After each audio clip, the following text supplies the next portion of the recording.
Donc, bonjour à tous. Hein. Donc, déjà, je vois quelques têtes connues, donc c'est bien, ça me fait plaisir. Donc, la dernière fois, j'ai fait une conférence sur l'unicité taoïde. Et voilà. Donc, j'avais envie cette fois-ci d'aller un petit peu plus dans la direction du cœur, et donc le cœur dans tous ses états. Alors, je vais déjà auparavant faire un préambule, parce que, en tant que mystique, je vais utiliser le mot de Dieu, et je sais par expérience qu'il y a beaucoup de personnes qui sont réactives par rapport à cela, à cause de la religion, de l'éducation, des projections, tout ce qu'on a mis sur le mot Dieu. Mais voilà. Donc, ce qui est important de comprendre, c'est que ces exposés sont souvent issus de ce qu'on appelle la science divine, c'est-à-dire de Brahma-Vidya en sanskrit, et qu'on ne s'inquiète pas du vocabulaire que l'on va utiliser, mais de l'expérience que l'on va faire. Donc, par exemple, voilà, on va utiliser le mot, on va dire, si je mets le mot Dieu, il faut voir qu'est-ce que ça veut dire. Alors, j'aime bien la définition de Babuji, qui a été mon vieux maître. Dieu, c'est un centre qui n'a ni nom, ni mental, ni attribut. Donc, en gros, la difficulté, c'est avec cela, on ne peut rien projeter. C'est un centre. Et en tout être, il y a un centre. En toute chose, il y a un centre. Dans chaque cellule, il y a un centre. Vous voyez, l'atome est un centre aussi. Vous voyez ce que je veux dire? Donc, en gros, c'est ce qui permet d'accéder à notre centre. Et là, on a décidé de le faire par le cœur et d'expérimenter. Donc, je vais utiliser le mot Dieu qui peut dire, voilà, pour l'islam, par exemple, c'est Allah, et c'est l'essence aussi. C'est la vérité, c'est la réalité. Ce sont des équivalents. On retrouve cela. Les mystiques vont dire le Seigneur. Les yogis vont dire le soi avec un grand S, l'ultime, l'absolu, la source, le but. Vous voyez, tout est possible. Alors après, petite précision un peu métaphysique, c'est-à-dire que là, il y a des grosses discussions entre justement le Dieu créateur et le Dieu absolu.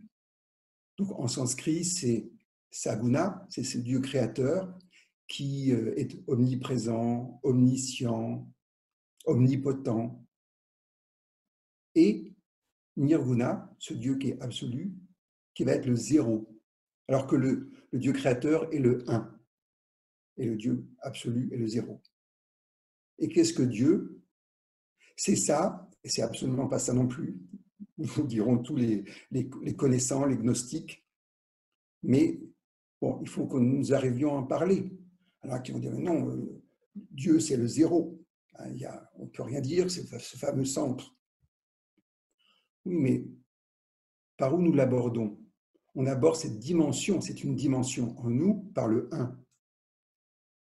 Et le 1 va nous amener tout naturellement à l'absolu, à ce fameux zéro. Mais on est des êtres humains quand même. Donc c'est important de l'aborder d'une manière ou d'une autre. Mais surtout, ce qui est important, grâce donc à l'introduction à la méditation et à la transmission, on va pouvoir faire l'expérience du divin, donc de Dieu, dans notre cœur. Et on n'aura pas besoin d'avoir de croyances, de credo, etc. On aura un vécu. C'est ça qui est important. Et tout ce qui se rajoute à cette notion de Dieu n'est pas nécessaire. C'est nous qui en rajoutons. C'est pour ça que dans l'islam, on dit il n'y a de Dieu que Dieu. La ilaha illallah. Voilà. Et voilà. Et chaque religion va avoir son approche. Là, par exemple, je vais vous parler des chrétiens orthodoxes qui disent en grec « Kyrie eleison ». Alors là, il y a des traductions, à nouveau, multiples traductions qu'on verra tout à l'heure, mais j'aime mieux le dire en grec parce que, au moins, mon mental ne se met pas dessus. Et ce qui est important, c'est de se mettre en connexion avec cette dimension spirituelle qui est en nous au travers du cœur. C'est pour ça que je vais vous parler de ce fameux cœur. Alors, très rapidement, parce que si je veux arriver au bout de mes sujets, je vais vous parler du cœur. Déjà, je le trouve, moi, le cœur, il m'époustoufle tout le temps, même au niveau anatomique. C'est vraiment lui qui nous fait vivre. Voilà, avec le sang artériel et veineux, cette circulation, mais dans toutes les parties de notre corps, jusque dans les capillaires, les plus petits capillaires, donc il est aussi très omniprésent.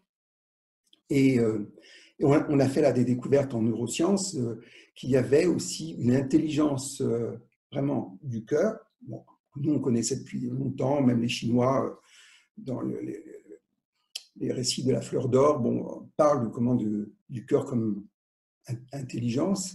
Et on s'est rendu compte que le cœur envoyait des informations au cerveau. Et par des neurotransmetteurs, des neurohormones. Et donc, on a donné une autre dimension à ce cœur, même au niveau neurophysiologiste. Une anecdote aussi. Vous savez qu'on fait des transplantations cardiaques. Eh bien, il y a une petite histoire qui nous raconte qu'on a transplanté le cœur d'une jeune femme à une femme, et la première avait été assassinée. Eh bien, grâce à la mémoire, aux mémoires de la transplantée, on a pu arrêter le coupable. Parce qu'il y avait une mémoire, elle a pu raconter ce qui s'était passé. Alors, c'est un peu inquiétant, on se dit, qu'est-ce que j'ai mis dans ma poitrine? On a mis de la vie, bon, ça continue, et avec le temps, les cellules se transforment, se régénèrent, les mémoires aussi s'effacent ou sont distanciées, c'est-à-dire ce n'est pas la même chose, c'est comme une histoire qui ne vous appartient pas. Mais c'est intéressant de voir qu'il y a cette mémoire. Ce qu'on trouve aussi, par exemple, cette conscience. On dit, la conscience, c'est le cerveau. Non, désolé, la conscience, ce n'est pas le cerveau. Quand une personne est en arrêt cardiaque et en arrêt cérébral, et qui a encore une conscience et qu'elle est capable d'entendre des conversations, de voir ce qui se passe, ici ou dans une autre pièce, quand c'est une intervention chirurgicale, on se dit, ce que nous sommes, c'est encore autre chose. Vous voyez, donc c'est vaste. Alors c'est intéressant parce que ça a donné, par exemple, en France, la cohérence cardiaque, donnée par le docteur Servan-Schreiber, qui permettait vraiment de réguler vraiment le cœur par le souffle, par un certain rythme. Ça a donné aussi les recherches de HeartMath. Et cela continue. On voit avec Mathieu Ricard et les expériences qui ont été faites sur lui et d'autres qui vont continuer, voir quels sont les effets sur la méditation par mindfulness ou heartfulness sur le cortex ou sur le système limbique, l'amygdale.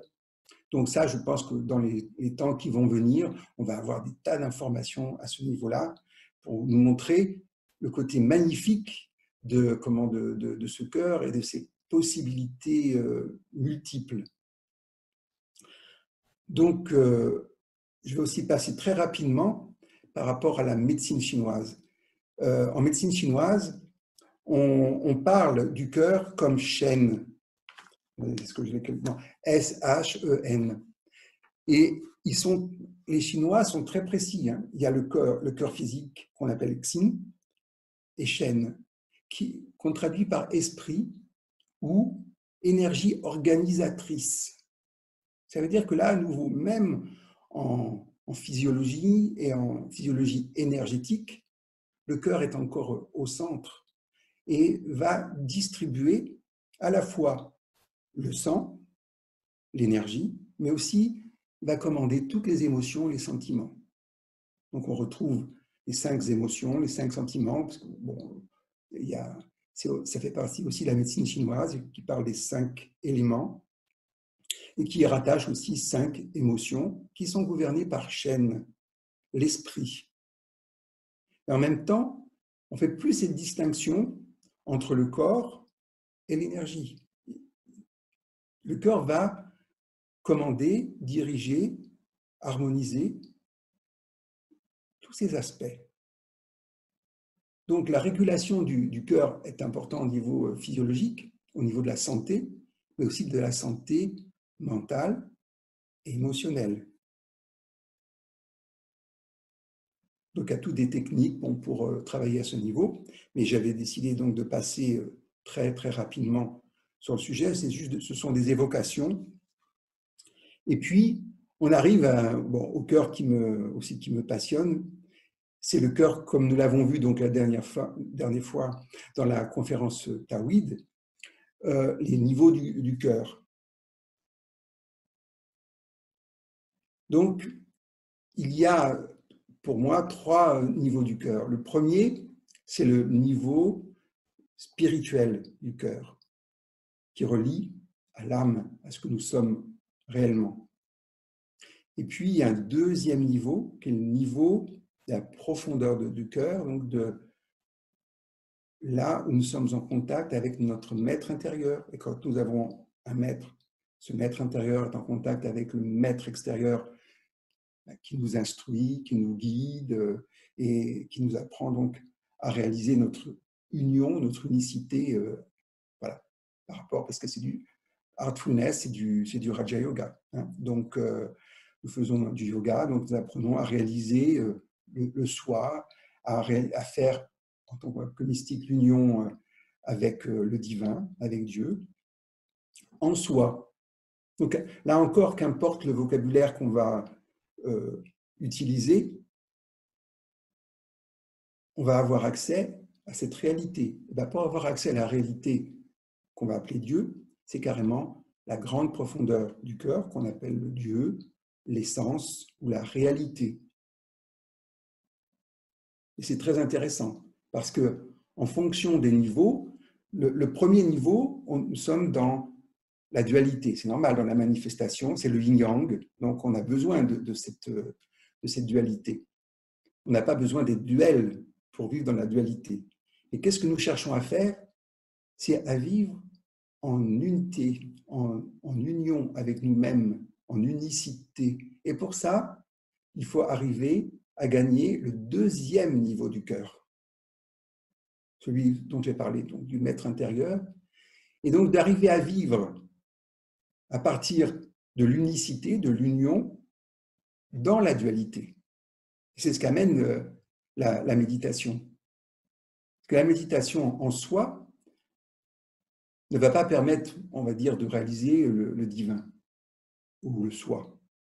C'est une approche qui va permettre d'équilibrer notre mental, de lui donner la modération dont il a besoin.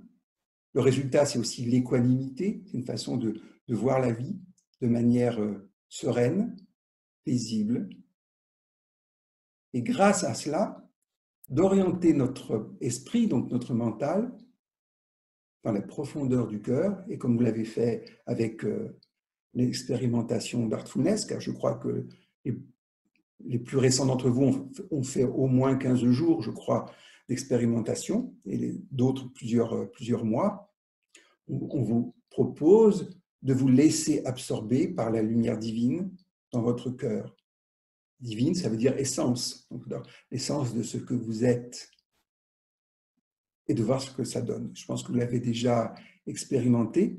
Et ce qui est intéressant, c'est qu'en état donc, de veille, en état d'activité, de pouvoir toujours être en contact avec cette dimension du cœur.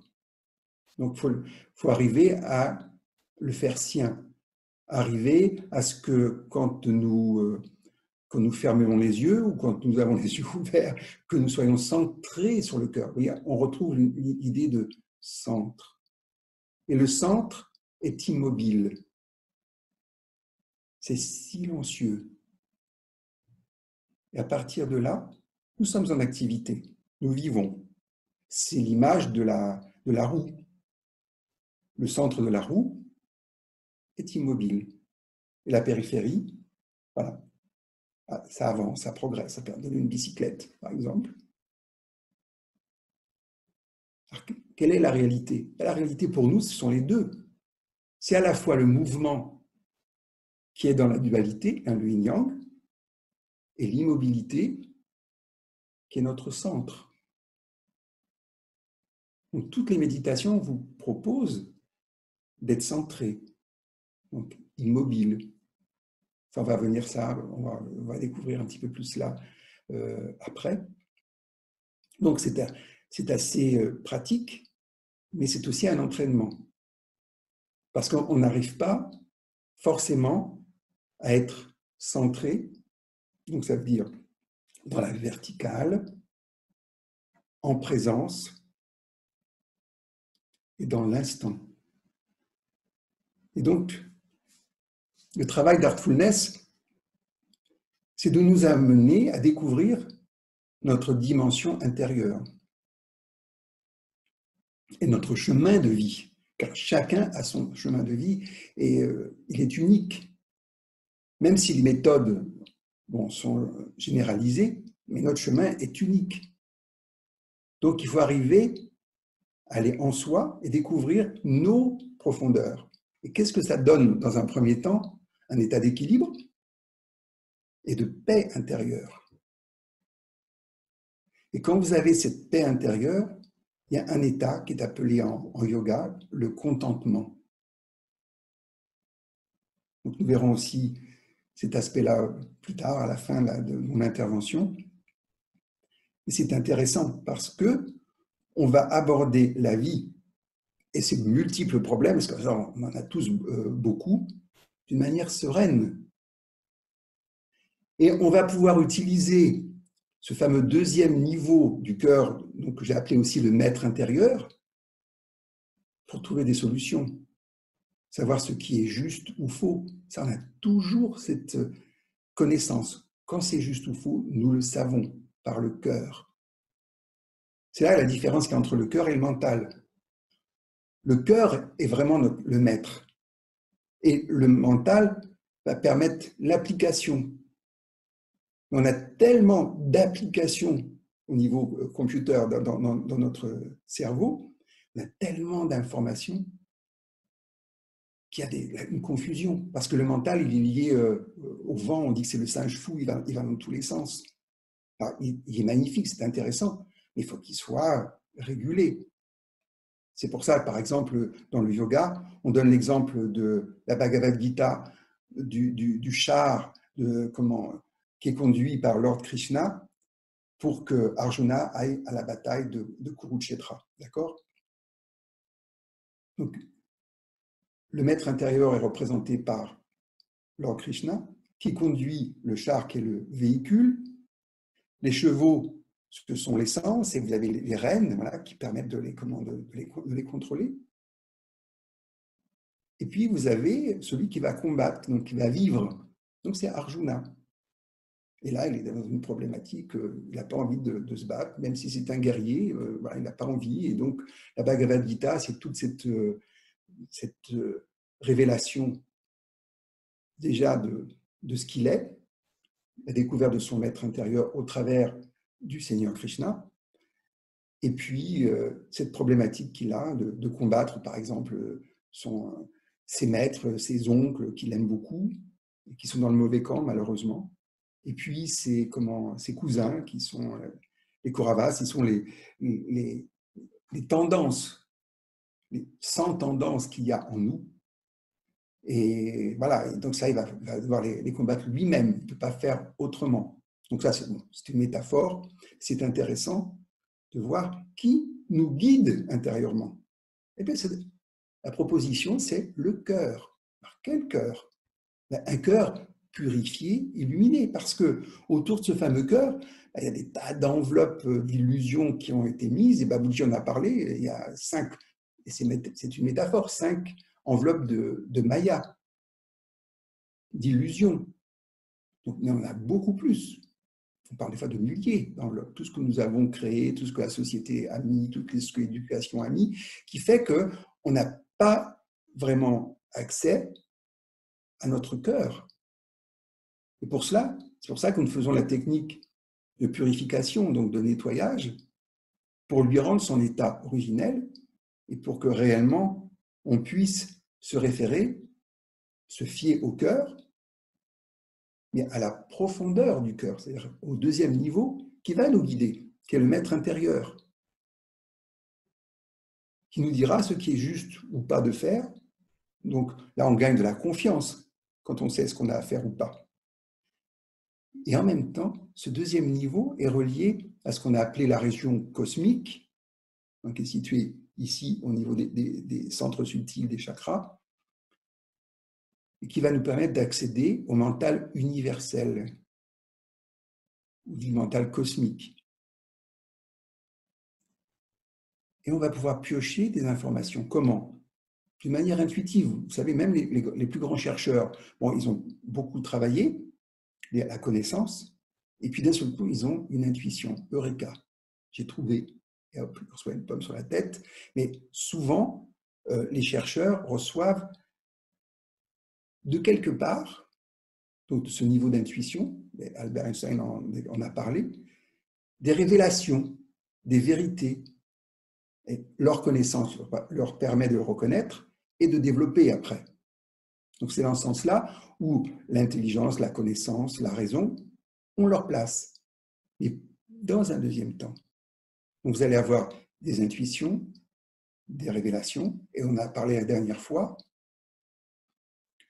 la science divine, c'est-à-dire la Brahma Vidya aussi, c'est la connaissance directe de l'univers, des lois de l'univers, de la création, et en fonction des besoins, c'est pour ça qu'il faut être vide, avec une intention, mais être vide pour recevoir les connaissances dont nous avons besoin. Tout est à notre disposition, tout. Mais si vous voulez quelque chose de précis, de spécifique, vous réduisez. Si vous ouvrez, tout peut venir, tout ce dont vous avez besoin, tout ce que votre guide intérieur va vous dire de faire ou d'aller. Alors c'est sûr que si on est dans une recherche, un système, etc., ça va aller dans cette direction, parce qu'on est des êtres humains, on est dans le fini. Mais ce qui est intéressant, c'est d'arriver à réaliser l'infini dans le fini. Donc, le but de la spiritualité, c'est d'être dans le un, dans l'unicité, au travers de la diversité. Pour un langage un peu plus mystique, c'est reconnaître le divin, reconnaître Dieu en chaque créature, en chaque personne, en chaque chose même, et être soi-même. Parce que nous-mêmes, nous avons notre place comme tout ce qui existe à sa juste place. Ce n'est pas nous qui déterminons. C'est Dieu qui a déterminé cela dans sa création. Et qu'est-ce qu'il a fait au début de notre création? Il nous a laissés libres. C'est pour ça que l'être humain est pourvu d'un libre arbitre. Et on a vu des fois ce que nous faisons avec, ce n'est pas toujours extraordinaire. Mais bon, ce sont les exercices aussi qui nous sont proposés pour réaliser ce que nous sommes en réalité. J'avais aussi envie de vous dire, bon, ce que je trouvais intéressant, c'est ce qui se passe au moment de l'introduction à la méditation. Certains l'appellent même initiation. Initiation, ça veut dire mouvement, mise en mouvement. Donc, il y a au moins 3 méditations d'introduction que vous avez tous vécues. On prépare le cœur, c'est-à-dire qu'il y a un nettoyage de ce cœur, il y a une purification du cœur qui permet d'aller au plus profond. C'est dans ce sens-là que les gens parlent d'initiation, parce que ça vous met en contact avec l'essence de vous-même, avec votre soi, avec le divin en vous. C'est pour ça qu'on parle de lumière divine. Donc, ça c'est le premier aspect. Et il y a donc cette connexion qui permet après de recevoir directement la transmission d'énergie yogique, qu'on appelle en sanskrit pranauti, et qui va alimenter notre cœur directement. C'est comme un faisceau laser très très fin, parce que dans notre cœur, c'est comme un point. C'est pour ça que quand on parle des chakras, au début, on parle de points, de nœuds, de chakras.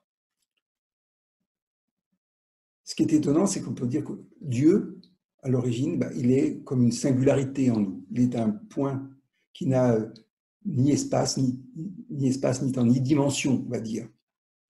Qu'est-ce qui se passe quand nous travaillons, quand nous lui laissons un peu plus la place? Ce point va s'ouvrir, c'est pour ça qu'on parle de chakra, comme une fleur de lotus, il va s'ouvrir, il va y avoir une expansion qui va correspondre pour nous à une expansion de conscience, c'est-à-dire qu'on va prendre conscience de la réalité du divin en nous, de notre réalité aussi. Donc, on va avoir les différentes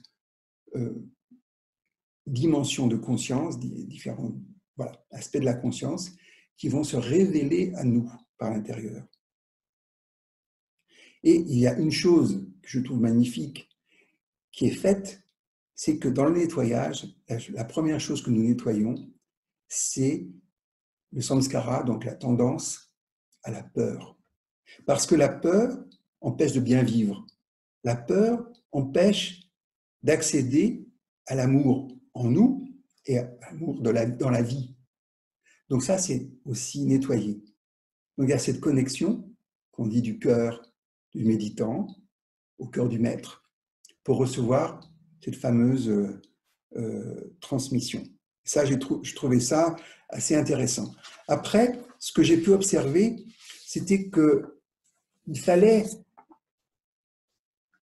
avoir la notion du but. Et là, c'est ce dont parlait Babuji.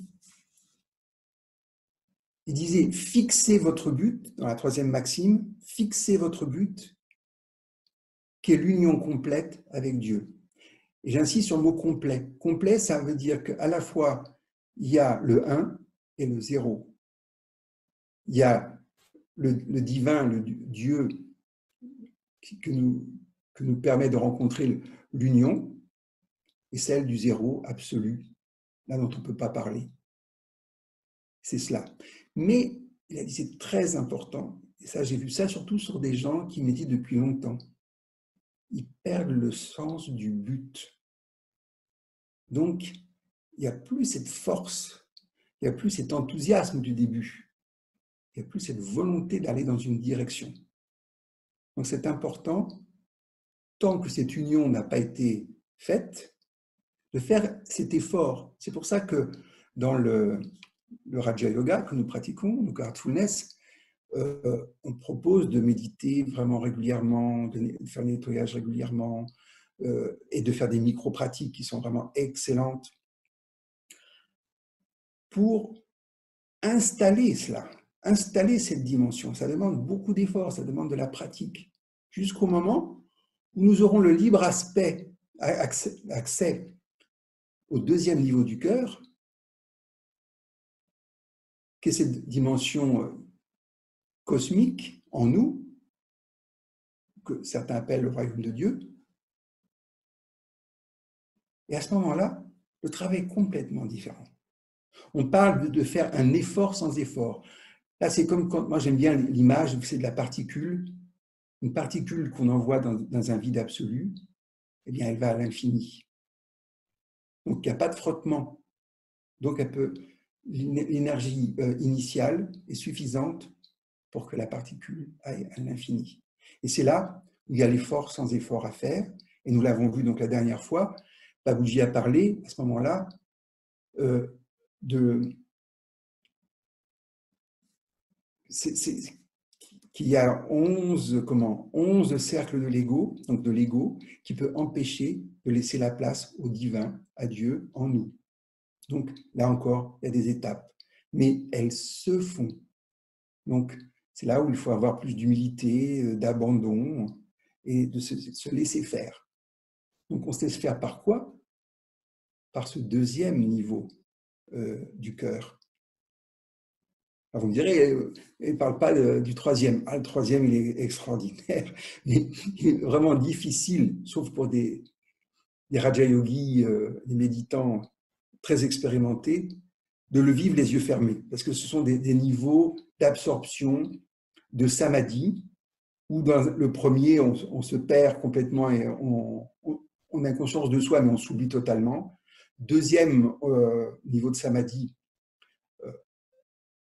on est totalement absorbé et conscient. Et le troisième, qui est le sage samadhi, nous sommes à la fois totalement absorbés dans le cœur et totalement présents à la vie, aux êtres, à ce que nous avons à faire. Ça, c'est un état qu'ont les êtres réalisés, les maîtres, je pense. Il y a encore d'autres étapes. Les niveaux de profondeur semblent infinis, mais elles sont à vivre, pas à décrire ou à parler. Donc, c'est pour ça que j'ai trouvé important aussi de parler de cette introduction à la méditation et aussi de l'énergie qu'il faut maintenir et mettre.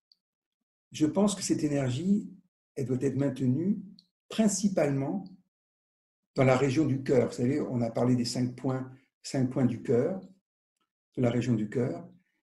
Donc, on va avoir un voyage de l'âme, ce qu'on appelle le yatra en sanskrit, du point 1 au point 2, au point 3, au point 4, jusqu'au point 6, 7, et nous passons dans les parties supérieures. Mais ça, on va l'expérimenter plus tard. Et ce que j'aimerais, pour que nous mettions un peu, non pas en jambes, mais en cœur, de faire une petite pause, une micro-pratique là, dans l'instant, pour aller dans la profondeur du cœur. Alors, si vous voulez bien, fermez vos yeux.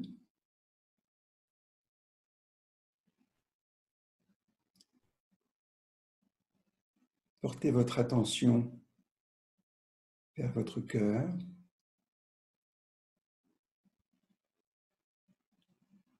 Et laissez-vous absorber par la lumière divine qui s'y trouve.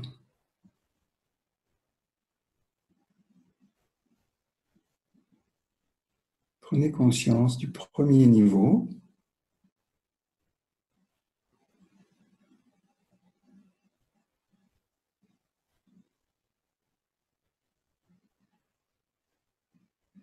C'est vaste. Et maintenant, laissons-nous absorber dans le deuxième niveau.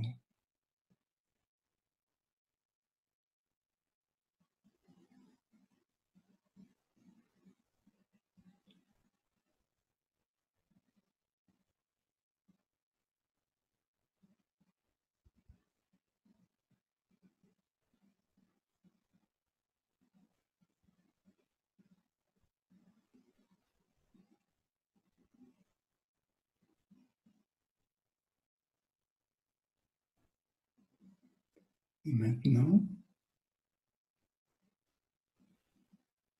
nous laissons absorber dans le troisième niveau du cœur qui va à l'infini de notre être.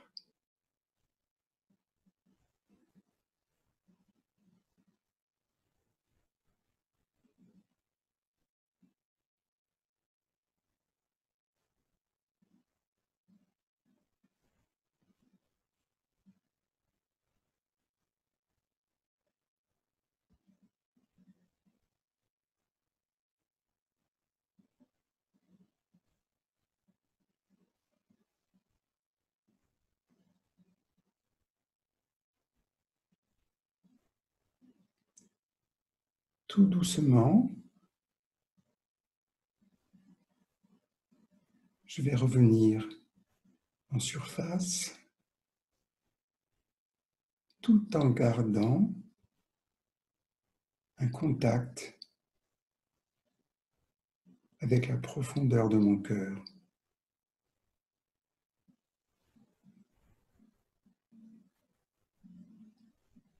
Quand vous le sentirez, vous ouvrirez doucement vos yeux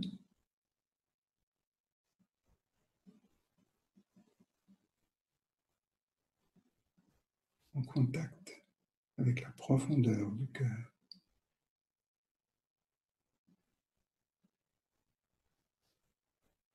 Puis vous regarderez à nouveau l'écran en contact avec la profondeur du cœur.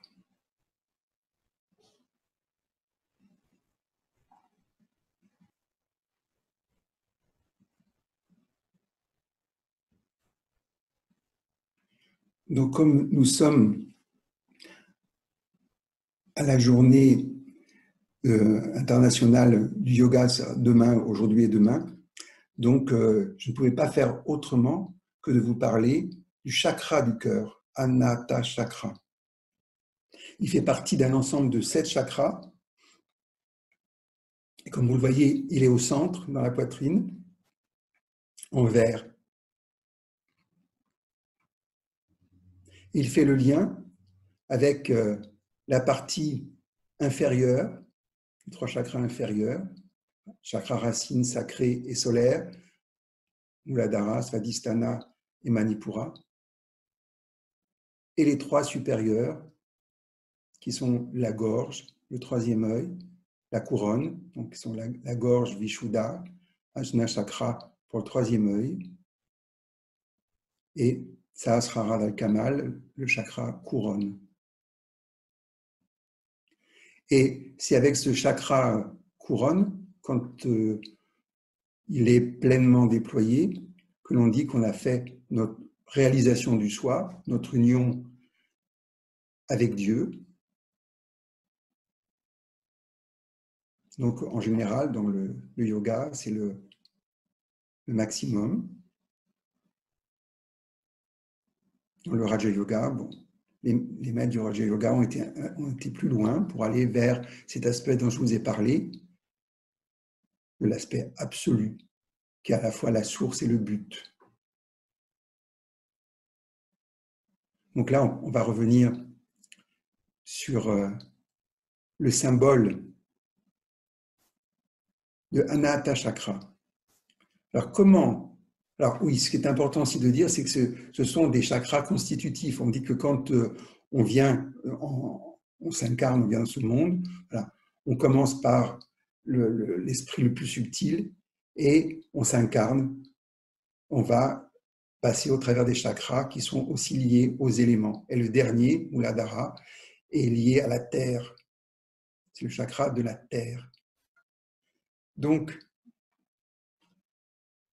nous travaillons sur le lotus du chakra, sur les fleurs. Donc, les 5 points du cœur, ce sont les fleurs. Donc, en général, vous avez le chakra qui est d'ailleurs non physique, mais représenté dans le physique. Ce sont les plexus, différents plexus nerveux. Donc, et il y a des organes. Donc là, c'est pour la médecine ayurvédique ou chinoise.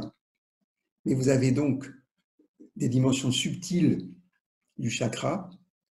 Et ce qui est apparu, c'est qu'on avait la capacité donc de tout réaliser à partir du cœur. Et cette réalisation, vous voyez, vous avez 2 triangles qui se mêlent. Donc c'est le sceau de Krishna, qui plus tard a été appelé de Salomon, c'est le sceau de Krishna, qui représente la rencontre des énergies du ciel et de la terre, de Purusha et Prakriti. Et au centre de ce cœur, donc qui est le centre du centre, qui est là où on a l'essence, la grande profondeur de notre cœur, c'est le royaume de Dieu. Et donc on dit que dans cette tradition-là, que le Lord Krishna donc, prépare le méditant, le yogi, pour se connecter à Dieu, qui est représenté par le dernier chakra, Sahasrara Dal-Kamal. Et c'est très important. Vous voyez, au centre, vous avez un petit tube là qui part du centre, qui va tout en haut. Il y a une connexion directe qui ne passe pas par les autres chakras entre Anahata Chakra, donc le cœur, et la couronne, donc Sahasrara Dal-Kamal, qui permet l'union à Dieu. Qu'est-ce qui se passe quand la connexion est faite? C'est à ce moment-là que nous pouvons recevoir la grâce divine. Et la grâce divine, c'est quelque chose d'ailleurs qui n'a rien à voir avec la technique, mais qui ne peut descendre dans le cœur du méditant que quand celui-ci est totalement purifié. Donc, vous voyez le travail de préparation qu'il y a à faire, qui est bien expliqué ici. Et même Daji nous dit que 1000 transmissions, donc vous voyez, c'est une transmission d'énergie yogique, vous l'avez expérimenté, c'est assez extraordinaire, valent une grâce. Et la grâce, c'est quelque chose qui descend quand on est prêt, et quand c'est la volonté de Dieu, on va dire, quand elle descend et fait des miracles, et c'est ce qui donne aussi cette joie intérieure, cette félicité permanente, cette conscience d'être. Et vous avez vu, autour de cet aspect central, c'est un lotus qui a 12 pétales, alors qui correspondent à 12 qualités, dont une que j'aime beaucoup, que j'ai mis au niveau central, c'est l'unité. Donc je vais vous les citer: l'amour, la joie, la paix, la félicité, la pureté, la compassion, la compréhension, le pardon, la patience, la gentillesse. Donc évidemment, nous avons les caractéristiques opposées à ces 12 qualités qui vont qui vont se réaliser au fur et à mesure que nous allons réaliser le cœur et sa pureté. On va retrouver ces 12 pétales, vous savez, dans le lotus aux 1000 pétales, à un niveau central. Là, ici, elles sont rouges en haut, on dit qu'elles sont sans couleur ou dorées. Donc ça montre aussi l'importance capitale du cœur pour réaliser l'ultime. En plus, c'est 6 branches, donc hexagrammes. Chacune représente un des chakras. Ça montre aussi que l'on peut réaliser chaque chakra, intégrer chaque chakra dans le cœur, d'où la merveille du cœur. Le Anahata est considéré comme relié à l'élément air et au mental. C'est pour ça que nous utilisons le mental dans le chant du cœur. Et la traduction en sanskrit de Anahata, qui veut dire infini, continu. Il révèle le vers de Dieu. Ils appellent ça Brahma Shabda. Et c'est là où les gens disent le Om, ou alors il y a un son spécifique, c'est Soham, qui permet donc de réaliser le cœur. Et la signification, c'est je suis cela.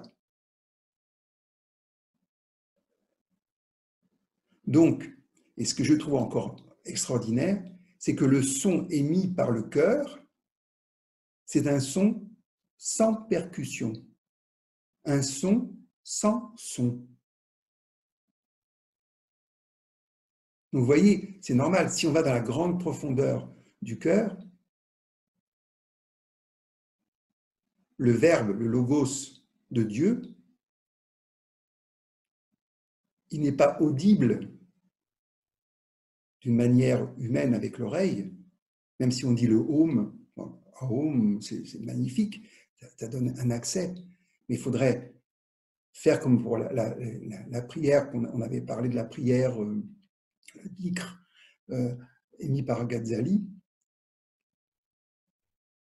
Il n'y a plus de son, il n'y a que le silence. C'est ça le son sans son.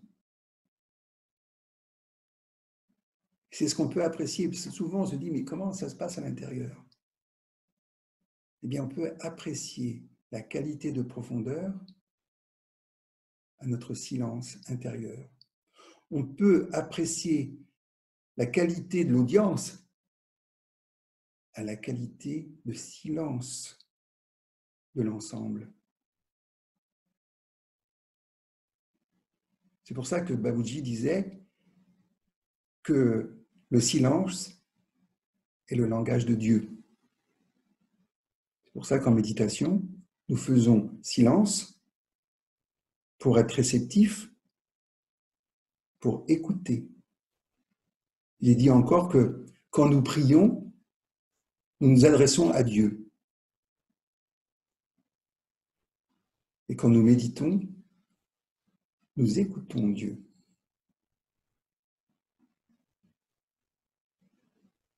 Et nous écoutons ce son sans son de Anahata Chakra avec les organes internes. C'est pour ça que dans le deuxième niveau du cœur, il y a un développement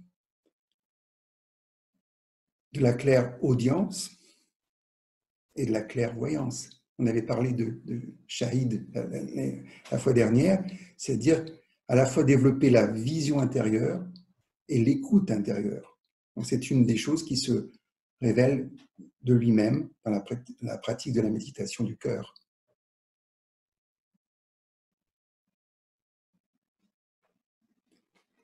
Donc, ah oui, c'est une chose dont je n'ai pas parlé encore, dans le symbole du cœur, vous avez une antilope qui est en bas et qui représente la vigilance. Vous voyez ces petites antilopes-là? Et au moindre danger, au moindre chose, elle s'en va très, très, très, très vite et correspond à la vigilance, à l'attention. Et moi, pour introduire un prochain sujet, je le relie à la garde du cœur, c'est-à-dire la vigilance. C'est-à-dire qu'une fois que le cœur est purifié et qu'on est dans le souvenir constant, eh bien, on est vigilant. On évite que des choses pénètrent et viennent perturber pour garder cette pureté intérieure et ce contact avec ce que nous sommes réellement. La confiance. Donc oui, on retrouve, ce que j'aime bien chez les catholiques, les chrétiens orthodoxes, dans la Philokalie, ils parlent de la garde du cœur. Donc il faut garder ce cœur, c'est un endroit précieux. Il ne faut pas y laisser rentrer n'importe quoi. Il faut le garder pur. Et c'est dans ce sens-là où quand on garde pur, c'est cette fameuse grâce qui descend, on vit avec cette vibration qu'on appelle la présence. Alors, les mystiques vont appeler Dieu, c'est la présence. Donc, vivre en présence. Et arriver à continuer à vivre en présence, quoi que nous fassions.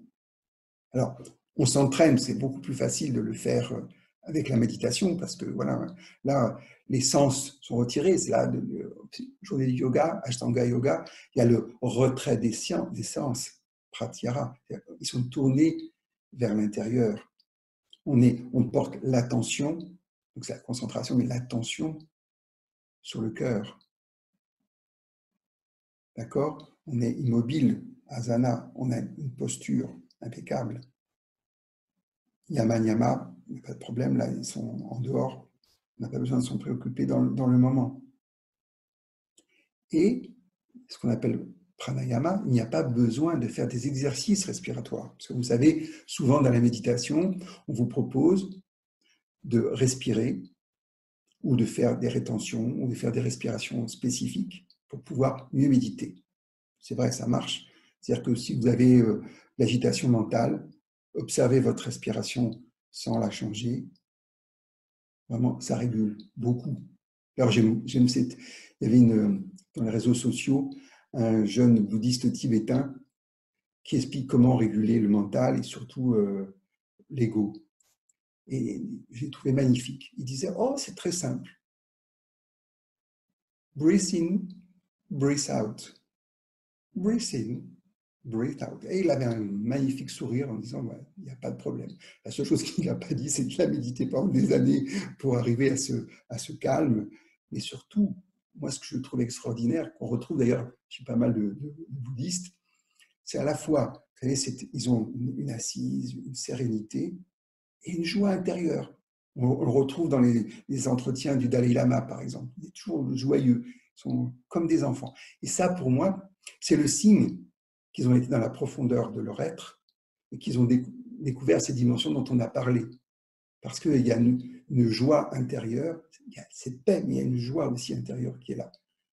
Quand un spiritualiste fait triste mine, bon, ou il passe dans une époque, une période difficile, ou voilà, il faut qu'il avance encore un peu. Voilà.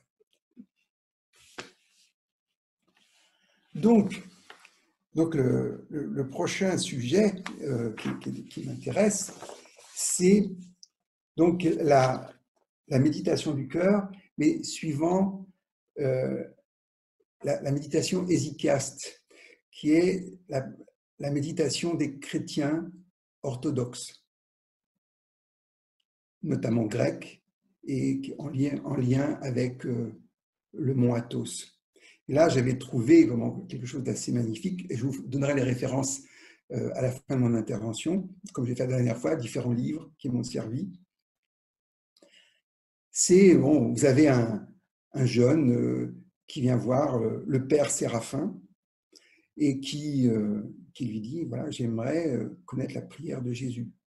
Alors, vous savez que pour les orthodoxes dans la Philokalie, on aspire à la prière continue.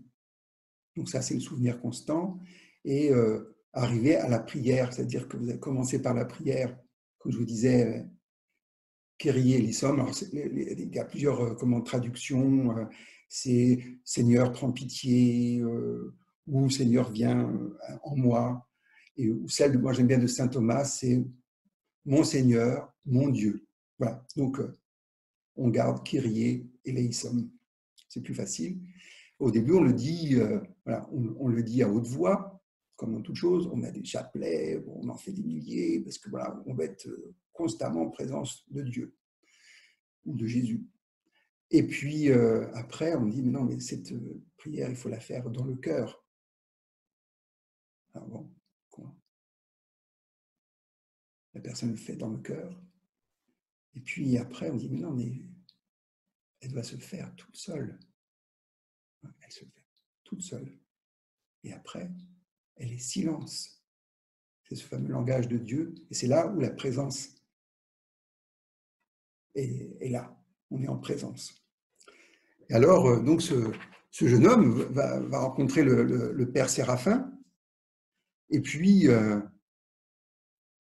il lui dit, voilà, j'aimerais faire la prière de Jésus. On dit, oula, le père Séraphin, qui était très coquin, lui dit, non, mais on ne commence pas comme ça. D'abord, tu vas apprendre à prier, non, à méditer comme une montagne. Donc le jeune homme dit, comment, comme une montagne? C'est ce truc? Bah oui, bah, vas-y, tu demandes au rocher qui est là, demande-lui comment on fait pour méditer comme une montagne. Alors c'est très intéressant parce que la prière du cœur donc, apprend à méditer comme une montagne, c'est-à-dire on a un enracinement, on s'assoit comme une montagne, on est stable, on est lourd de présence. Baboudji en parlait, il disait dans la maxime numéro 1, il disait, mais voilà, asseyez-vous, prenez une position confortable, mais soyez immobile. C'est l'état de Tam, tout en vous se replie sur l'intérieur. C'est pour ça que, par exemple, dans les yogis, prennent la posture de Padmasana, c'est-à-dire le lotus, Pour les un peu moins yogis, c'est les jambes croisées. Et puis pour les encore moins yogis, dont je fais partie maintenant, c'est un siège confortable, mais qui permet de rester droit, d'avoir la colonne vertébrale plutôt droite. Alors, nous, on a tendance à avoir la tête qui plonge vers le cœur, parce qu'on va vers le cœur. Quand vous regardez les postures du zazen, des bouddhistes chan, les bouddhistes en général, voilà, ils ont une rectitude, ils sont dans la présence, ils sont vraiment dans cette manifestation de la méditation de la montagne. Et on voit ce que ça donne de très beaux résultats. Mais ce qui est intéressant, c'est que quand on médite comme une montagne, la notion de temps disparaît. La montagne, elle n'a pas le même temps que nous. Et ça donne cette sensation d'éternité.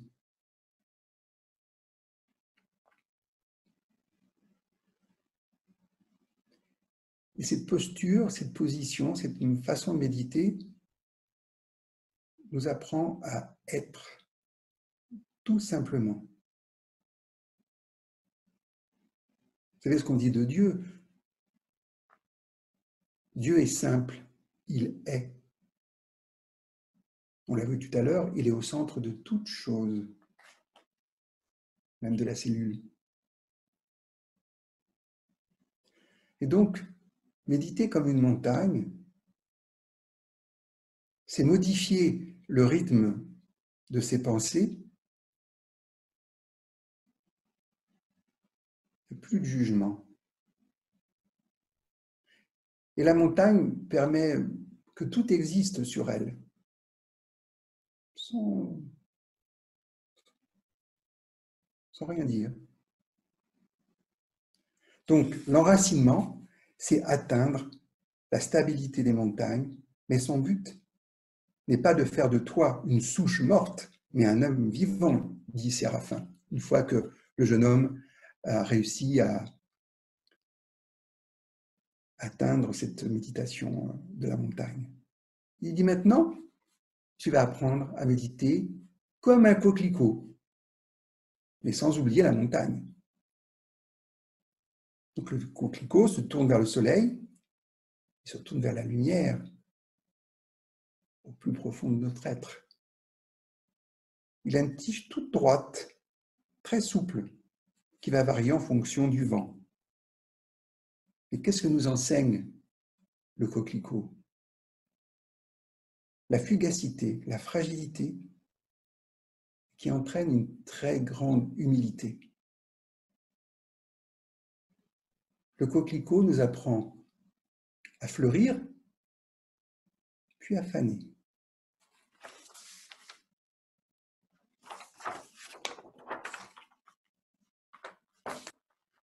Donc, la montagne lui avait enseigné le sens de l'éternité, et le coquelicot lui a enseigné la fragilité du temps. Je vous cite, « Méditer, c'est connaître l'éternité dans la fugacité de l'instant. Un instant droit, bien orienté. C'est fleurir le temps qui nous est donné de fleurir, aimer le temps qui nous est donné d'aimer. » Et donc c'est cela aussi, comment vivre l'instant présent, comment vivre en Dieu, c'est vivre chaque instant comme ce coquelicot, cette montagne. Ensuite, il lui est proposé de méditer comme l'océan. La goutte gardait son identité et pourtant, elle savait être une avec l'océan.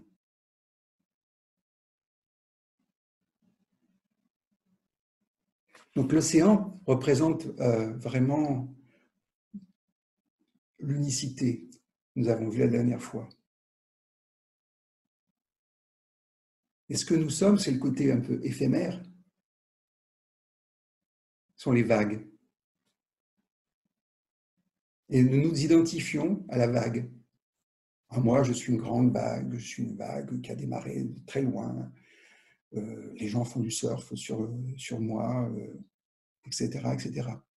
Mais au final, quand la vague retourne dans l'océan, elle est l'océan. Donc c'est ce qui se passe quand nous méditons. Nous avons l'agitation, l'écume mentale, les identifications, nos problèmes, etc., qui sont là. Et quand nous méditons, nous rentrons dans la profondeur de l'océan et notre identité est aussi cela.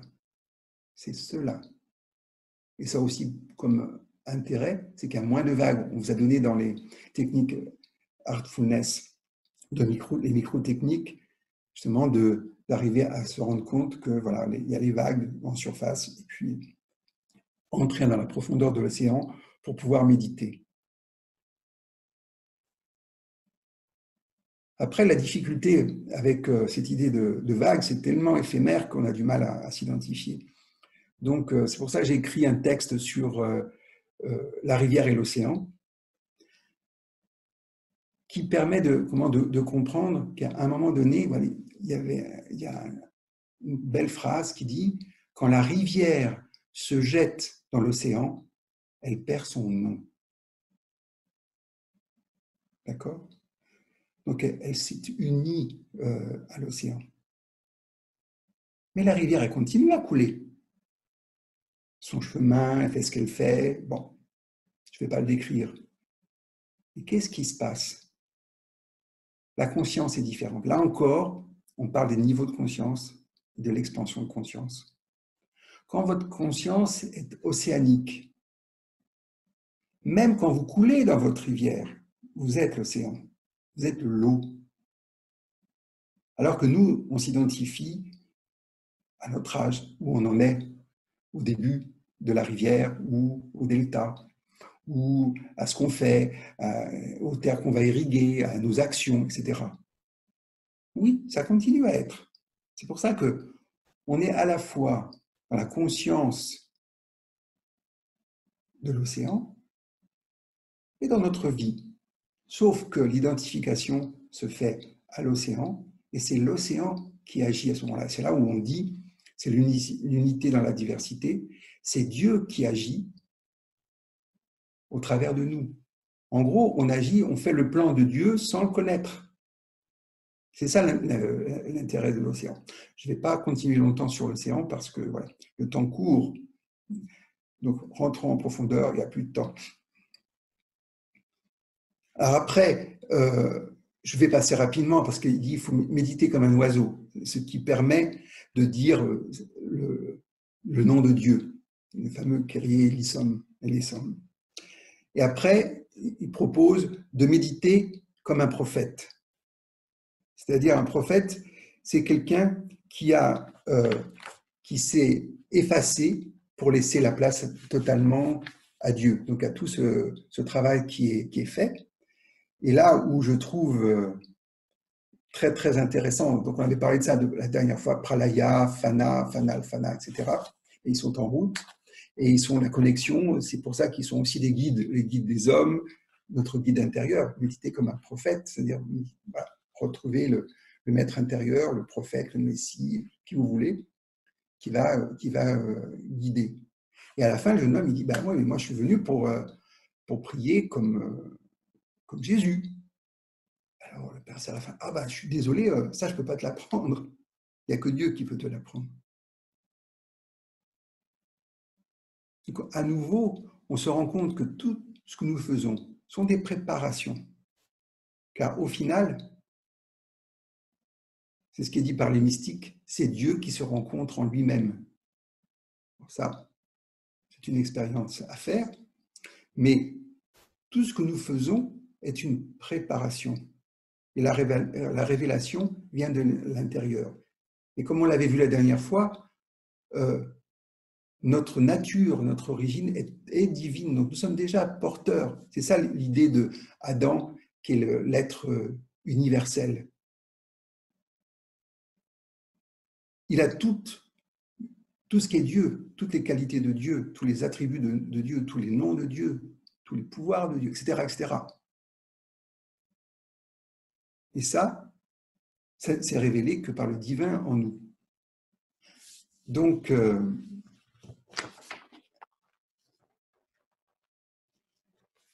il dit que, je vous le raconte, méditer comme Jésus, ça ne peut être fait que par le Saint-Esprit qui peut te l'enseigner.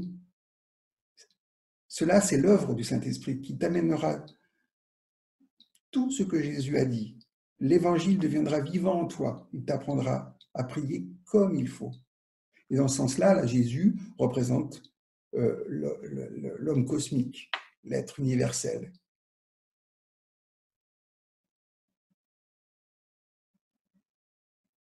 Et pour finir cette partie d'exposé, je vous donne une petite phrase de saint Paul. « Ce n'est plus moi qui vis, c'est le Christ qui vit en moi. »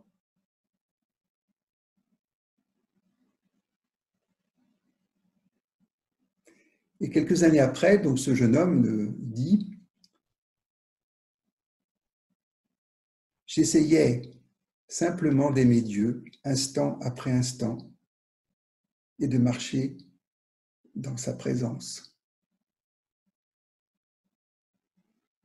Tout ça pour ça. Mais bon, c'est extraordinaire quand ça survient. C'est une véritable initiation. Si on faisait une micro-pratique à nouveau,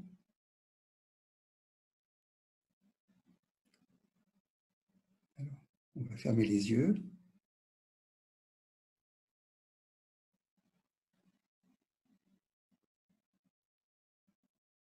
Et on va se laisser absorber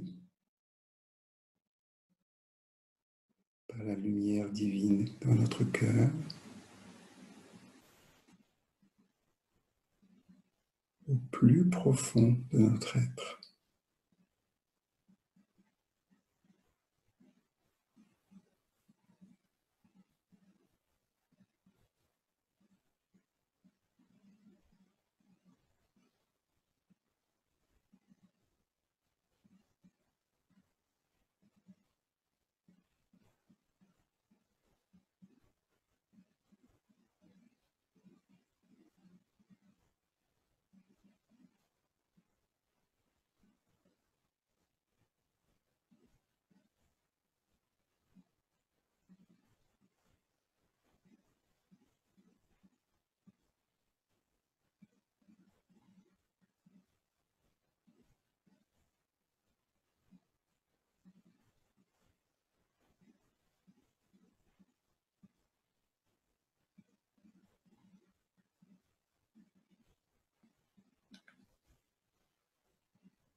Tout doucement,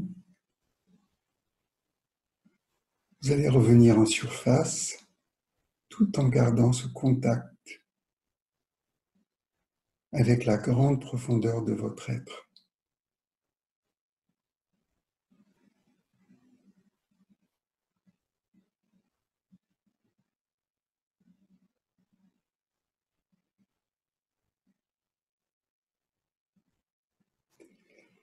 Donc je vais passer là au dernier sujet que je voulais vous exposer.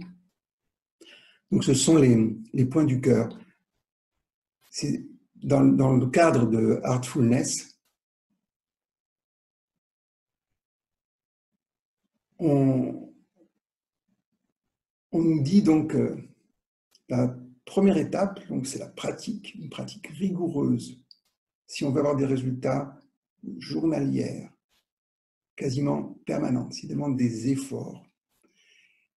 Et des efforts parce qu'on est dans le monde de la dualité.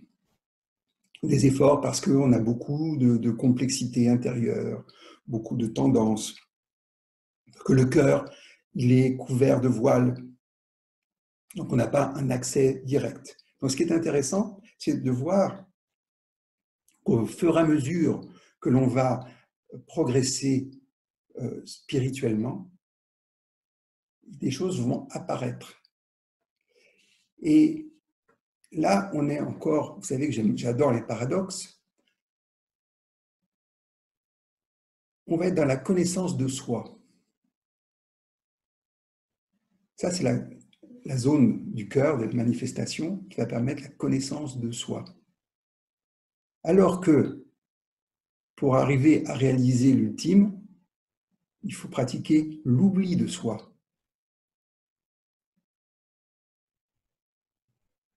Et ce paradoxe, se connaître et s'oublier. Mais ça marche ensemble, parce que nous sommes des êtres humains, donc paradoxaux. On est à la fois porteurs des plus grandes qualités, des plus grandes vertus spirituelles et divines, et puis on est des fois de sinistres individus, des gens bizarres, complexes, magnifiques et horribles. Donc ça, ce sont ces deux aspects-là qui sont apparemment contradictoires.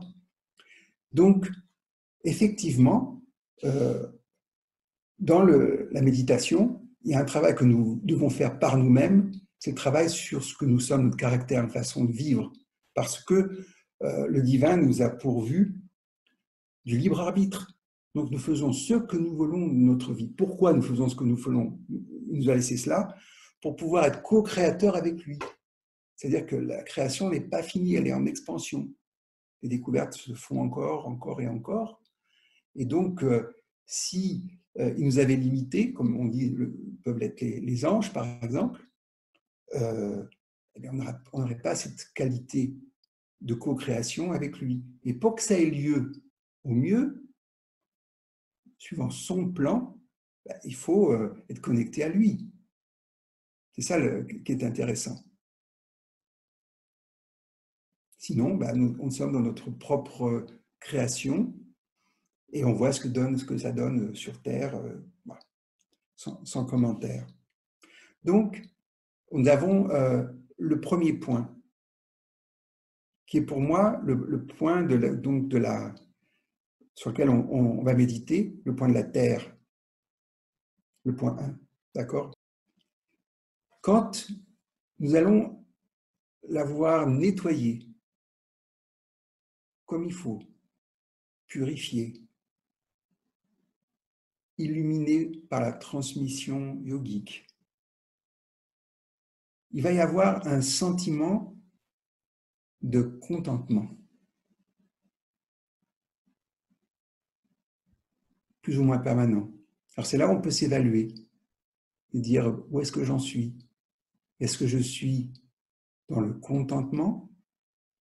Et j'y disais, un homme heureux est un homme heureux en toutes circonstances. Ça ne veut pas dire qu'on est béat, que la vie est un long fleuve tranquille. C'est pas du tout ça. C'est la manière de faire face à la vie, à ses difficultés, à sa beauté, à tout ce qui se présente à nous. Donc, un sentiment de contentement. Et pour voir où on en est au niveau pourcentage, comment est-ce que je suis quand je suis mécontent? Est-ce que je suis mécontent de la vie, de la société, d'un tel, de mon mari, de mon épouse, de mes enfants, de mes parents, etc. Ça montre qu'on est encore dans la surface et que le divin n'est pas encore totalement en place en nous. Parce qu'on n'a pas accès à la réalité des choses, à la réalité des êtres, à la réalité des situations. Et quand on est dans le contentement, eh bien, on est dans la générosité. Alors que quand on n'est pas très content, on est souvent un peu à l'étroit, on est dans le manque, dans un peu d'égoïsme. Bon, la vie n'est pas facile, vous comprenez, voilà, on s'en sort difficilement, il faut que je me protège, non, puis là, les gens, ils vont m'agresser un peu, vous voyez, bon. Alors c'est pour ça que le Sibawudi disait, il y a une partie dans le cœur, partie supérieure du cœur, une partie inférieure, partie plus spirituelle, plus humaine, on va dire. Et il dit, mais quand la partie inférieure est illuminée, vous allez trouver Dieu en vous. Et quand la partie supérieure est illuminée, vous pouvez regarder Dieu en toutes choses et dans tous les êtres. Donc, malgré ce qui se passe, malgré les expressions, on arrive encore à voir le réel propos de notre vie et de celui de chaque être humain. Et donc, c'est pour ça qu'il y a aussi cette analyse beaucoup plus fine. Là, on pourrait regarder les points, on parlait d'Adji et Baboudji, A, B, C, D. Le centre subtil du cœur, donc on passe la région de la manifestation dite du cœur, Pindesh, passe de 1, 2, 3, 4, 5. Et quand on passe à 6, 7, on est dans la région cosmique. Et à nouveau, on a 5 points jusqu'à 10. Et après, on passe dans la région supracosmique et centrale, 11, 12, 13. Et au niveau du 13, c'est là où on a l'expression en nous du Dieu, le Dieu sans forme, sans nom, sans attribut, le centre, l'absolu, l'ultime. Et tout ça est vécu et intégré dans le cœur, donc dans les 3 niveaux du cœur. Donc on peut faire ce voyage de l'âme, on peut se repérer sur cette carte. Et la carte n'est pas le territoire, comme on dit, pour se repérer, mais on peut tout faire ce chemin à travers le cœur, les profondeurs du cœur et la purification du cœur. C'est ça qui est magnifique. C'est la voie directe, la voie verticale dont parlait Baboudji. Et puis vous avez en chemin, chacun son chemin, au travers des centres subtils, des chakras, du cœur et autres. Donc si on veut avoir une meilleure connaissance de soi, par exemple le point A, c'est notre relation à la vie et aux autres. C'est pour ça que proposer de méditer dessus, en sentant qu'on est vraiment tous frères les uns et les autres. Ça rejoint un peu la prière universelle de 21 heures pour l'humanité. Et quand eh bien, on n'a pas ce sentiment, on n'a pas cette réalité en nous, on n'a pas ce sentiment de réelle fraternité, hein, voilà, une communauté, d'unicité. C'est ça aussi qui est important quand on a réussi à réaliser cette lumière dans le cœur. Il y a cette unicité, on voit l'union de la vie. Donc on est vraiment dans la dualité. Après, on passe au point B. Alors le point B, c'est le point qui représente toutes les obsessions. Et il est dit qu'il y a en contact direct avec les 3 premiers chakras que nous avons vus, Muladhara, donc racine, voilà, Svadhisthana et Manipura. Donc quand on nettoie, c'est le nettoyage qu'on peut faire par devant, voilà, on nettoie toute la partie humaine de la personnalité qui va correspondre à ce que nous sommes en tant qu'être humain, et donc qui va permettre cela, et aussi de nous dégager de toutes nos obsessions. Alors, on prend l'obsession sexuelle qui est la plus forte. Ce qui est important, c'est comme dans toute chose, c'est d'avoir un équilibre. Et ce qui est proposé dans la technique, c'est de laisser partir la lumière, c'est-à-dire que la lumière de l'âme sort à partir du point B, et à ce moment-là, on est beaucoup plus nous-mêmes. Ensuite, on a ce point C. Le point C, c'est on est toujours là à dire j'aime, j'aime pas, on est attiré, on est repoussé, etc. Donc ça, on voit ça en nous. Le point D, c'est celui de la culpabilisation. Ça, c'est ce qu'il y a de pire. Parce qu'on n'est pas heureux de nous-mêmes, on culpabilise et on ferme notre cœur. Donc ça, c'est une façon de se connaître. Mais après, comment on travaille? On n'a pas besoin de s'occuper de tout ça. On nettoie, le cœur est nettoyé, ça nettoie tous ces centres, sous-centres subtils. Et comment on peut se repérer? Quand on a une paix intérieure, un état de contentement, et quand c'est là, il y a une belle avancée par rapport à ce premier point. Et après, on va vers le deuxième point. Le point 2, c'est le point de l'âme, ou pour les soufis, roux, l'esprit, et qui permet donc d'être en contact vraiment avec vraiment l'amour et la dévotion. Et on parle de cette générosité du point 1 qui va vers le point 2, qui va être ce centre subtil numéro 2, qui va nous permettre d'être plus dans le don de soi, dans l'empathie, dans la compassion. Moi, je considère la compassion comme de l'amour en action. Et quand ce centre, pour se repérer encore à un niveau connaissance de soi, n'est pas nettoyé, illuminé, en place, eh bien, le monde est étriqué, on est en dépression, on est enfermé sur soi-même, on est dans le tourment. Alors que sinon, il y a une paix, il y a une paix intérieure et l'envie de donner, et ça va vers plus d'amour universel. Ensuite, nous passons au point feu, le point numéro 3, qui, quand il est purifié, illuminé, va vous donner de l'enthousiasme, c'est du feu, voilà, et l'amour augmente, et on a une plus grande vivacité d'esprit, on peut mieux comprendre les choses. Il y a une compréhension. Sinon, quand ça ne se passe pas, voilà, on est en colère. Et si on n'arrive pas à exprimer la colère, on est dans la frustration, dans le ressentiment, la rancœur. Ça donne aussi l'enthousiasme, c'est aussi l'impulsivité, vous voyez, c'est l'irritabilité.